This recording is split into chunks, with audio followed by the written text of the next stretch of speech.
In maybe any other year except last year, if somebody offered you a free trip to Disney World, you'd be all over that. You'd get the family together immediately. You would find the first flight that you could, and you would get down to Disney World. It is expensive. But now, excuse me, if you have the opportunity, don't you guys feel like if you ever clear your throat or sneeze or cough that you have to say, I know it's not COVID, tested negative. Yes. I'm good. It's not. But now if you get a free trip to Disney World, you really got to think twice about going, don't you, Kaylee? Yeah, that's what I'm doing. I'm thinking twice. So I was offered a free trip from my father-in-law, who goes to Disney on a normal year at least 2 or 3 times. They're Disney Club members, and because of that fact, they didn't go as much this past year because of COVID, and I think Disney was even shut down for a few months, I believe.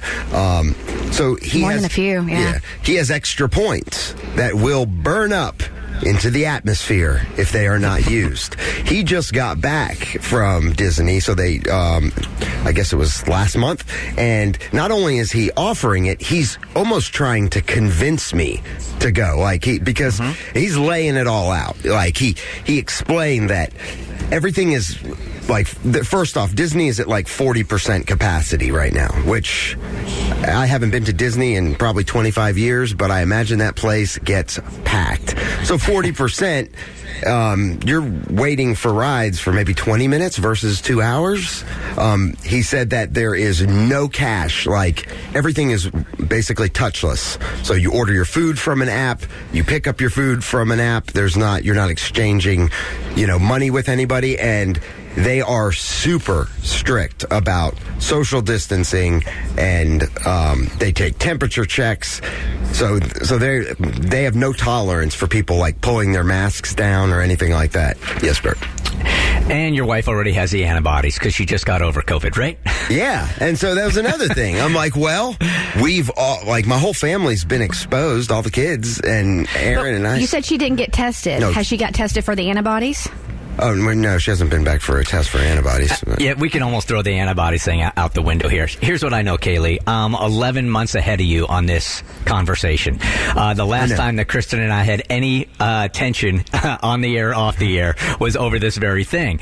Because you cannot get the impression out of people's heads of what Disney World is all about. Anybody that has any experience with Disney knows what the place looks like. It's a freaking madhouse every single day. It's elbow to elbow, right? And you're waiting in lines, and you're right up next to people, your chest against their back or whatever, while you're waiting for a ride. And that's what people know about Disney. If you do any research on it at all, though, 11 months ago or 10 months ago, when I was thinking about taking the kids also, because back then they were at 20% capacity, right? And I started doing the research online on exactly how careful Disney World is being, how many people are there, and I'll be honest with you, I was quite comfortable taking the kids to Disney World and my family to Disney World after doing the research.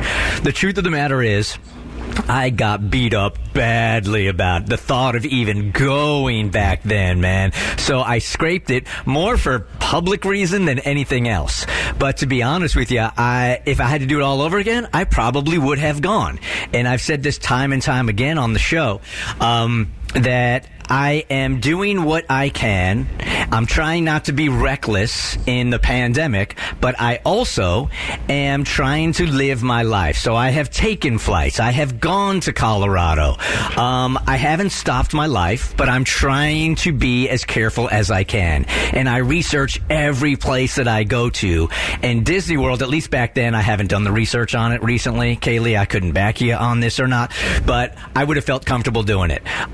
That's a decision you have to make every time you leave the house now. And I've said this a whole bunch of times too, is whenever I leave the house, I feel like I can almost hear the algorithm in my head trying to put together if this is going to be a safe trip or not. Disney World, you will never get people to agree with it. Either go or don't, but do not tell anybody about it, man, because it will not be a popular decision. Kristen. Yeah, when we talked about this last time, I obviously, because of our nonprofit, have been to Disney World multiple times over the past few years. And yes, I have an impression of it. But yeah, I can also do math. And I know what it looks like when it's 20% capacity, 40% capacity. I appreciate all the protocols they are going through. But you're still in a space with people. You think you're outside, but you're also, I've been on those rides. You go inside into closed spaces when you're getting on the rides, etc. So here's the thing.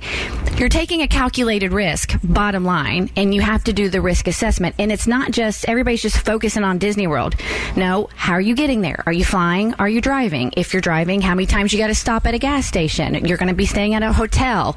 You know, how much exposure are you going to get at the hotel? So it's multiple layers of potential exposure that you have to take into consideration. And that was my thing. Like, for me personally, it's not worth it. You have to do the final assessment for you and your family as to willing you're taking the risk. But you have to admit there is a risk to going, period. There's a risk to going to Target. Like I said, Target's different than Disney World. Please anytime you leave the house, seriously, I agree. Anytime you leave the house, I assess, like, okay, the time that I'm going to Target, do I really need to go to Target?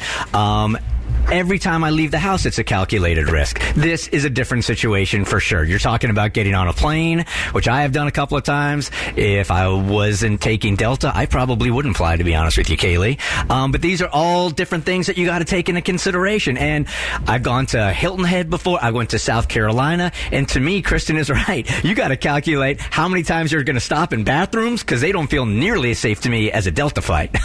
Kathy. I think the other thing that's hard to think of is we often operate in our own bubbles and, like, are we okay with getting COVID? We've been exposed, but we forget that even if you have COVID or you have the antibodies, you can still transmit the disease. There are different strains going around. You can get COVID again, and it's even worse when it hits the second time. So when you make these decisions for you or your family to go out, you're not just affecting yourself. If you pick up the disease, maybe you're you have no symptoms. You bring it on the plane, and someone who had to go to a funeral is on that plane, or you go to the grocery store, or you go to Target for those supplies. You can spread that disease, and that's the problem. This disease spreads so easily. So when you make these choices to do extracurricular activities, things that are not necessary to live, you could potentially, there is a chance you could be spreading the disease and putting other people at risk as well. And that's just something to keep in the back of your mind when you make these decisions and weigh these risks. Tamala, good morning. You're part of the Bert Show. Hi. Hey guys, morning. Beth, I sent you some pictures of Universal back in June, I think it was, when it reopened again. We went to Universal Studios like 4 times last year. We socially distanced, we wore our masks, perfectly fine. Last time I went was September, and then I got COVID in November. So no matter where you go, what you do, you are at risk. We still have to live at the end of the day. Yeah. Thank you for sending the pictures. Yeah, like I said, Kaylee, you're not going to talk anybody into it. This is something that you're going to have to decide on yourself. And here's the truth of the matter, too, looking at the other side. There are a lot of families that would never be able to afford to go to Disney World.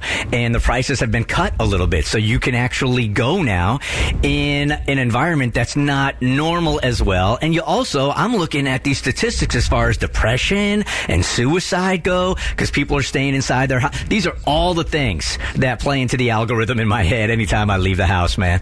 Kristen. And I want it on the record because I didn't judge Bert last time for what he wanted to do with his life. I'm not judging you for what you want to do for your life. If this is what you deem is you can do it safely and this is what you want to do, then I get, people are in different circumstances. My circumstance is completely different from Bert's, and it's completely different from yours. And I also know people in my own life, like, I trust, believe it or not, Kaylee, the words are coming out of my mouth. I trust you because I trust your wife, Erin, and I know how safe she is. So I trust you guys, but I have so many people I know who have tested positive for coronavirus and still have gone out and they haven't quarantined because people just don't care. Yeah. So, Kaylee, so when are you leaving? Next weekend. Yeah. I'm driving. Coming up at The Bert Show.